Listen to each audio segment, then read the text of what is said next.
கர்த்தர் பரிசுத்த நாமத்துக்கு மகிமை உண்டாதாக. பிரைசலாம். இந்த வேளையில் நம்ம கர்த்தர் எனக்கு கொடுத்த அனுபவங்களை, கர்த்தர் எனக்கு கொடுத்து நடக்கிற பாதைகளையும் அனுபவங்களையும் நான் உங்களோடு ஷேர் பண்ணுறேன். இதை நீங்கள் பார்த்து உங்களுக்கு இது பிரயோஜனமானால், இதே போல் உங்களுக்குள்ள பிரகாசம் ஒளி உங்களுக்குள்ள எழுப்புவோமானால் கர்த்தர் கண்டிப்பாக அந்த வாஞ்சையை உங்களுக்கு தருவார். நீங்கள் வாஞ்சிக்கப்படும் போது கர்த்தர் அந்த வாஞ்சி கேட்டபடி உங்களுக்கு தந்து ஆசீர்வதிப்பார். வாஞ்சை உள்ளவர் மேல் தண்ணீர், தாகம் உள்ளவர் மேல் தண்ணீரையும், வாஞ்சையாக இருக்கிறவர் மேல் ஆசீர்வாதத்தையும் ஊற்றுவேன்னு சொன்னார். ஆமென். என்னோட வாழ்க்கையிலும் கூட கர்த்தர் இந்த மாதிரி தான் என்னை நடத்துகிறார். எனக்கு நடத்துகிற ஒவ்வொரு பாதையையும் ஒவ்வொரு பாதையும் நான் உங்களோட பகிர்ந்து கொள்ளலான்னு சொல்லி இன்னைக்கு நான் வீடியோ அப்லோட் பண்ணேன். அந்தளவுக்கு நான் ஞானவானும் இல்லை, அந்தளவுக்கு நான் போதகரும் இல்லை, அந்தளவுக்கு நான் தீர்க்கதர்சியும் இல்லை. நான் சாதாரண ஒரு விசுவாசி குடும்பம் தான். ஆனாலும் கர்த்தர் என்னை நடத்துகிறார். அதை பார்க்கும்போது எனக்கு ரொம்ப சந்தோஷமாக இருக்குது. பேதையாக இருந்த என்னையை சரியான பாதையிலையும் ஒன்றுமே தெரியாத என்னையை ஆண்டவர் இந்த அளவுக்கு என்னை நடத்துகிறார். நான் கர்த்தரோட கிருபை அவரோட கிருபை இல்லாமல் எதுவுமே நடக்காது. இப்போ பார்த்திங்கன்னா நம்மளோட நாவுகள், நம்ம ஜெபிக்கிற நம்ம எப்படி இருக்கணும், நம்ம ஜெபிக்கிற நம்ம எப்படி நடந்துக்கணும், நம்ம ஜெபிக்கிற எந்த மாதிரி இதை நம்ம கற்றுக்கொள்ளணும், அதை நான் என்னோடய இதில் உங்களை நான் பகிர்ந்துக்கொள்கிறேன். பிரியமானவர்கள், நம்ம ஜெபிக்கிற பிள்ளைகளை நம்ம இருக்கும்போது நம்ம நம்மளோட நாவுகளையும் நம்மளோட உதடுகளையும் காத்து கொள்ளணும். அனாவசியமாக நம்ம யார்கிட்டையும் போய் நின்று பேசவும் கூடாது. அனாவசியமான வார்த்தைகள் நம்ம கூட உள்ளே வரவும் கூடாது. அனாவசியமான வார்த்தைகள் வெளியவும் போகக்கூடாது. ஆமென். இதைத்தான் கர்த்தர் விரும்புகிறார். நம்ம நாவுகளுக்கு வேலி போட்டு நாக்குகளை காத்துக்கொள்ளுன்னு சொல்கிறார். நம்ம இந்த மாதிரி நம்ம இருந்தோம்னா கர்த்தர் உண்மையிலேயே நம்மளை பெரிய ஒரு வெளிப்பாடுகளை தந்து ஆசீர்வாதங்கள் தந்து ஆசீர்வதிப்பார். ஆமென். நம்ம இந்த மாதிரி உள்ளே செல்லும் உணவுகள் மட்டும் ருசிகரமாக பார்க்குறோம். எவ்வளோ அழகாக நம்ம உணவுகளை நம்ம ருசிகரமாக உள்ளே தள்ளுறோம். அந்த நாவு எவ்வளோ ருசிகரமாக நம்ம கேட்குது. அதே போல் மற்ற வருடத்தில் நம்ம பேசும்போது கவனமாக பேசணும். மற்ற வருடத்தில் நம்ம பேசும்போது அந்த நாவுகளை நம்ம கனப்படுத்தணும். இந்த நாவுகளை நம்ம மற்றவங்களுக்குள்ள அனாவசியமாக நம்ம நாவுகளை சொல்லட்டவும் கூடாது. உதடுகளை அதே போல் நாவுகளுக்கு நம்ம ஜெபம் பண்ணணும். ஏசப்பா, நான் அந்த இடத்துக்கு போகிறேன், என்றவரே நாவுகள் சொல்லக்கூடாது, கரெக்டாக பேசணும். நாவுகள் அனாவசியமான வார்த்தைகள் உலக காரியங்கள் எதுவுமே நாங்கள் பேசக்கூடாது ஏசப்பா அப்படின்னு சொல்லி நம்ம கேட்கும்போது உதடையை வேலி அடித்துக் கொள்ளுங்க ஏசப்பா அப்படின்னு சொல்லும்போது கர்த்தர் நம்ம அந்த இடத்துல நம்மளுக்கு அந்த ஆசீர்வாதத்தை தந்து நம்ம பேசக்கூடிய காரியங்களை பேச மாத்திரம் நமக்கு தந்து ஆசீர்வதிக்கிறார். ஆமென். அதே போல தான் என்னோட வாழ்வில் நடந்த உண்மைகளை நான் உங்களோட கருத்தில் சொல்கிறேன். அதே போல தான் நம்ம இந்த மாதிரி காத்து நடக்கும்போது கர்த்தர் நம்ம கூட ஆசீர்வாதமான வார்த்தையை தந்து ஆசீர்வதிப்பார். ஆமென். நம்ம எப்படி வெளியில் போக முடியாது, யாரோடையும் பேச முடியாது அப்படின்னா நம்ம வெளியில் போகலாம். 4 பேரை நம்ம சந்திக்கணும். சத்துடைய சிநேகின்னு சொல்கிறாரு. 4 வீட்டுக்கு போகணும், துக்கம் உள்ளவங்களை விசாரிக்கணும், கஷ்டப்படுறவங்களை போய் பார்க்கணும், நமக்கு ஏண்டதை உதவி செய்து கொடுக்கணும், நம்மளால் ஏண்டதை கொடுன்னு தான் ஆண்டவர் சொல்கிறாரு. அந்த மாதிரி நம்ம இருக்கணும். ஆனாலும் நம்மளோட வழியில் கர்த்தர் எதை நடத்த சொல்கிறாரோ அதை மட்டும்தான் நம்ம நடத்தணும். அவரோட வழியில் நம்ம நடக்கும்போது அந்த வழியில் மட்டும்தான் நம்ம யோசனையும் நம்ம சிந்தனையும் இருக்கணும். ஒழிய உலகத்த காரியங்கள் எந்த இதுகளும் நம்ம சிந்தைக்குள்ள வர விடக்கூடாது. ஆமென். அதே போல தான் சொல்றாரு, வெளியிலே தள்ளும் வார்த்தைகளை நாகரிகமாக இருக்க வேண்டும் என்று எதிர்பார்ப்பது இல்லை. ஏன்னா நாக்கு நம்ம அலாவசியமா பேசும்போது நாகரிகமான வார்த்தைகள் நம்ம பேசுகிறோமா சொல்லி நாவுக்கு தெரியாது. ஆனாலும் நாவு என்ன பேசுதோ அதைத்தான் பேசும். நம்ம சிந்தையில் எதை போகிறோம் அதைத்தான் நாவு பேசும்.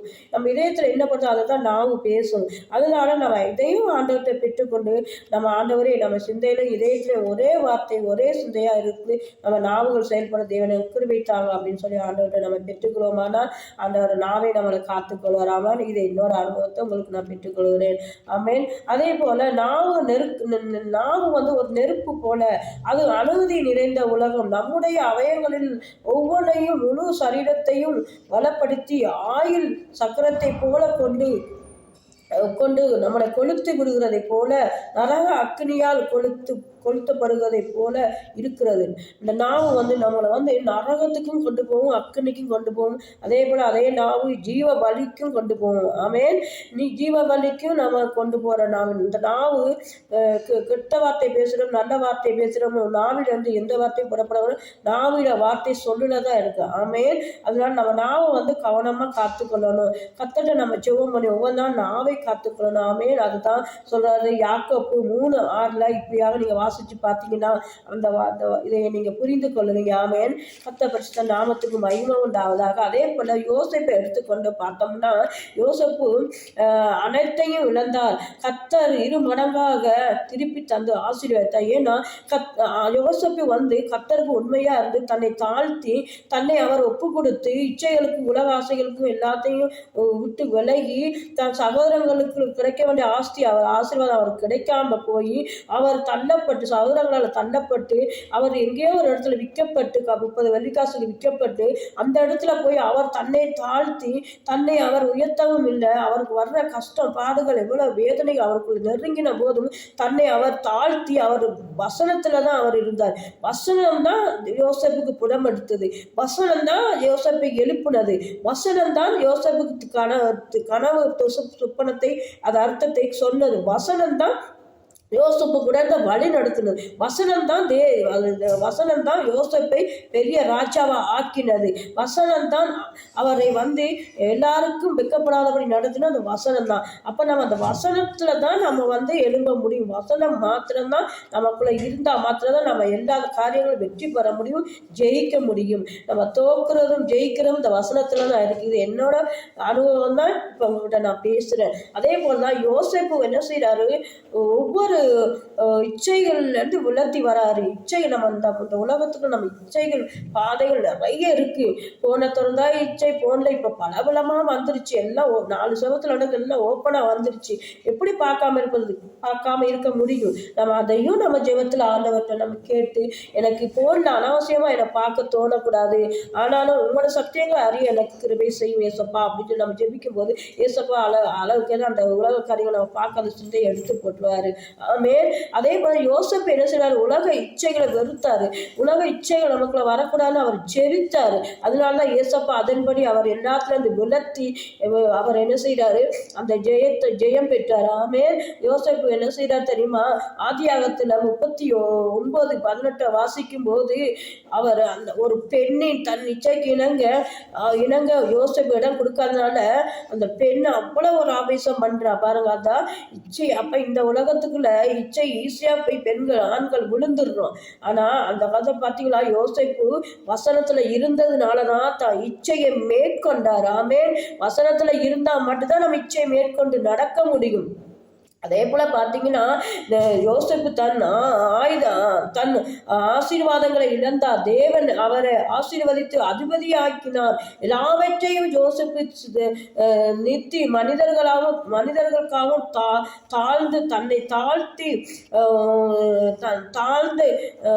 தாழ்ப்பித்து உள்ளவனாகவும் தன்னை தாழ்த்தி தன்னை இருக்கையில் இருந்து தன்னை எல்லா இச்சையிலிருந்து விலக்கி தன்னை காத்து கொண்டிருந்ததினால் தேவன் யோசேப்போட இருந்து பெரிய காரியங்களை செய்தார். அவர் எல்லாத்தையும் உலர்த்தி தன்னை காத்து கொண்டாரு.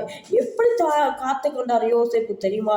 வசனம், நம்ம பைபிள் வசனத்தினாலதான் அவர் காத்து கொண்டார். இந்த பைபிள் வசனம் நமக்குள்ள இல்லைன்னா எதுவுமே காத்துக்கொள்ள முடியாது. இதுதான் சத்தியம். இது என்னோட வாழ்க்கையில இது நடந்துகிட்டு இருக்கு. இப்பவும் அதைத்தான் ஆண்டவர் நடத்துறாரு. அதனாலதான் நான் உங்களுக்கு பகிர்ந்து கொள்றேன். பிள்ளைங்களே, நீங்க வாலிப பிள்ளைகளா இருந்தாலும் வயதானதான் முதியோர் இருந்தாலும் நம்ம வசனத்துல இருக்கணும். எப்பவுமே வசனத்துக்குள்ள இருக்கணும். 5 நேரம் செபிக்கணும், வசனத்துக்குள்ள இருக்கணும். வசனம் நம்மளை புடமெடுக்கும். அப்படி இருக்கந்தா தான் நம்ம எல்லா இச்சையும் உலகத்துக்குள்ள இருந்து நம்மளை பாதுகாத்து நம்மளை வேலி அடைத்து கொள்ள முடியும். ஆமேன். வசனம் மட்டும் இல்லைன்னா நம்ம ஒண்ணுமே செய்ய முடியாது. அதே போலதான் நம்மளோட வாழ்விலும் எத்தனையோ போராட்டங்கள் வரும், எத்தனையோ விஷயங்கள் வரும். வாழ்க்கையில யோசேப்பு போல மாற முடியுமோ என்ன என்றால் நம்ம வசனத்தில் இருந்தால் மட்டும்தான் நம்ம மாற முடியும். ஆமென். அதனால தான் செயல்பட்டு யோசேப்பை போல நம்ம செயல்பட்டு யோசேப்பை போல நம்மை காத்து நம்ம நடந்தோமானால் தேவன் ஆசீர்வதிப்பார். நீங்கள் சில எல்லாவற்றையுமே இழந்து இருக்கிறீங்களா? அதை தேவன் எடுமடங்கா உங்களுக்கு ஆசீர்வதிப்பார். நீங்க எல்லாவற்றையும் நீங்க இழந்து இன்னைக்கு இப்படி இருக்கோமே அப்பா அப்படின்னு சொல்லி நினைக்கிறீங்களா? கர்த்தர் உங்களுக்கு திரும்பி பல மடங்கா மாற்றுவார். ஆமென். இயேசு உங்களுக்கு பல மடங்கு அதை திருப்பி தருவார். ஆமென். தரப்போகிறார். ஆமென். ஆதியாகமம் 39:18 யோசேப்பு கூட இருந்தா ஏசப்பா எப்படி நடத்தினாரோ அதுக்கு நம்ம கீழ்ப்படிந்து அதுக்கு நம்மளை விட்டு கொடுத்து யோசேப்பு எப்படி வசனத்துக்கு தன்னை தாழ்த்தினாரோ அதே மாதிரி நம்ம வசனத்துக்கு தாழ்த்தி நம்மளை நடந்தவும். ஆனால் எல்லாவற்றிலும் இருந்து தேவன் விலத்தி நம்மளை பாதுகாத்து நம்ம குடும்பங்களையும் நம்ம பிள்ளைகள் எல்லாத்தையும் நம்ம தேவன் ஆசீர்வதிப்பார். ஆமென். இது உண்மையான சத்தியம். இது என்னோட வாழ்க்கையில் இப்ப நடந்துட்டு இருக்கிறனால இதை நான் பகிர்ந்து கொள்றேன். நீங்க வசனத்தை அதிகமா வாசிங்க, வசனத்தை அதிகமா தியானிங்க.